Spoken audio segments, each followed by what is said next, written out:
Now, KCAU 9 News starts with your forecast first. Good evening, Siouxland. Thanks for joining us on this very warm Tuesday as we get a live look outside from the Port Neal Welding Company camera on top of the Ho-Chung Center. Temperatures this afternoon are able to make a leap into the 80s, and it is still 82 degrees outside in Sioux City, 79 for Cherokee and Storm Lake. A current reading of 83 degrees in Wayne and 83 also for Norfolk and Vermilion, South Dakota. Looking at the forecast through tonight, there is a chance of seeing a few showers and storms happen near midnight. And once that disturbance passes, it is going to become windy from the opposite direction, more from the northwest, and much cooler as we travel through the remainder of this week. More details coming up in the 9 on 9 forecast. KCAU 9 News at 6 starts right now. We are Siouxland proud. This is KCAU 9 News at 6. And good evening. Thanks for joining us tonight. I'm Tim Seaman. Sophie's on assignment and will join us a bit later in the newscast. This evening, according to TradingEconomics.com, roughly 10.1 million job openings were listed in the U.S. as of August of this summer. KCAU 9 reporter Tyler Euchner is live in the newsroom tonight, sharing how local companies are looking to fill those jobs in the trades. It's our top story tonight at 6.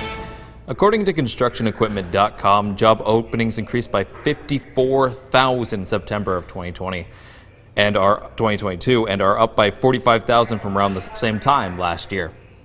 Frankly, we need the people. Most all of our projects can use more labor to get the projects done, not only just in the field but in the office. I would say we'd probably be 10 to 20% low easily within our trades. The trades we hire, and then I know other trades are significantly higher than that.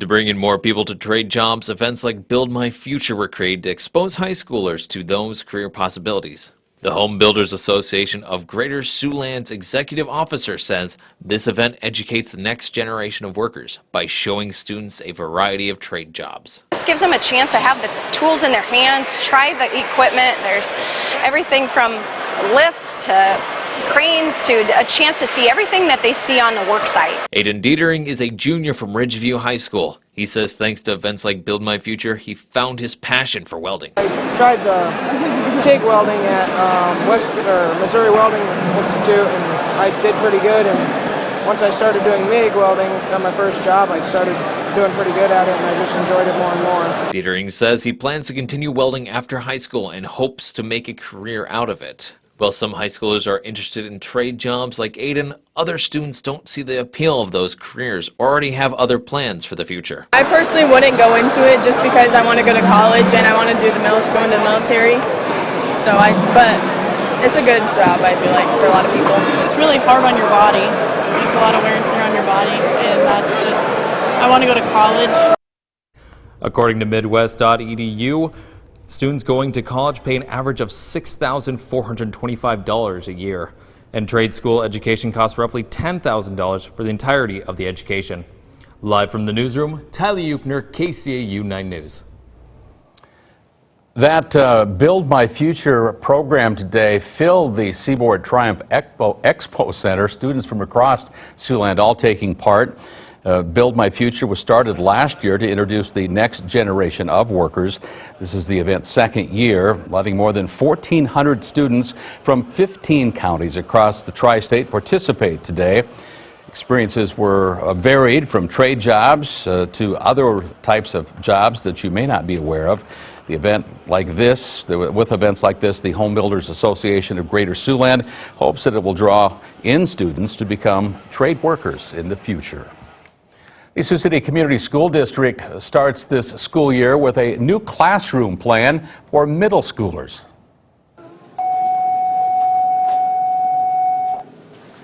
The district brought back teaming for the 2022-23 school year, all thanks to a recent ESSER fund.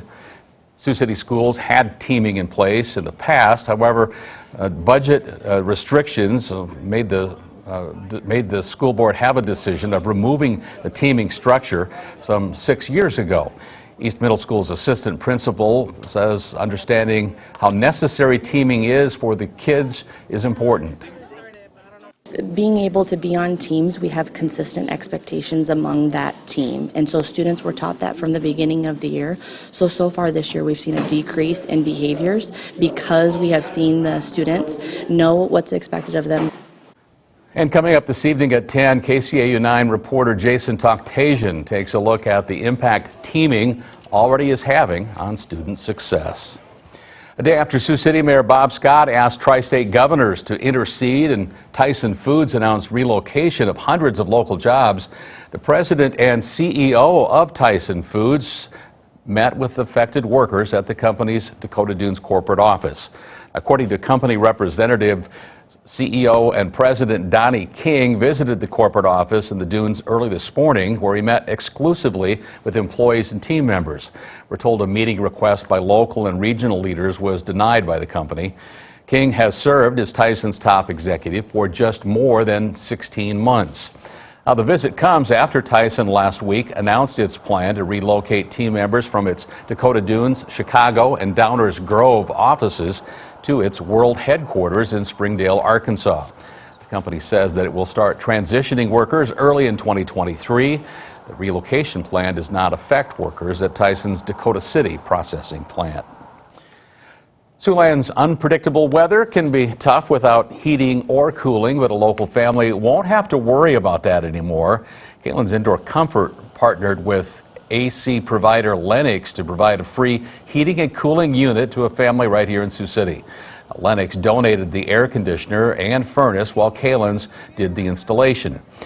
Caitlin selected a family for the program with help from the Community Action Agency of Siouxland. We have more information about the program on our website. You can find it all at SiouxlandProud.com. Speaking of heating and cooling, we'll be doing both of those in the coming days, it sounds like. Chief Meteorologist Scott Larson joins me again. Thanks, Tim. Yeah, it's probably going to be time to switch on the furnace before too long, as we are going to have some cooler air move into the region, especially during the overnight periods, but no need really for the AC or the heater today. As you can see, that high temperatures were able to move into the 80s across much of Siouxland, 83 in Sioux City, 87 the hot spot in O'Neill, and overnight we should see temperatures fall into the lower and middle 40s. There is also a small window at seeing some showers and storms happen late tonight and leading through early tomorrow morning. I'll go into further detail on that and what awaits for the weekend in the 9 on 9 forecast in a few minutes. Tim? All right, Scott, thanks. The League of Women's Voters is hosting a series of panel discussions, the first of two being held tonight on the Western Iowa Tech campus. That's where our Sophie Erber joins us live from tonight, right here. Sophie, good evening.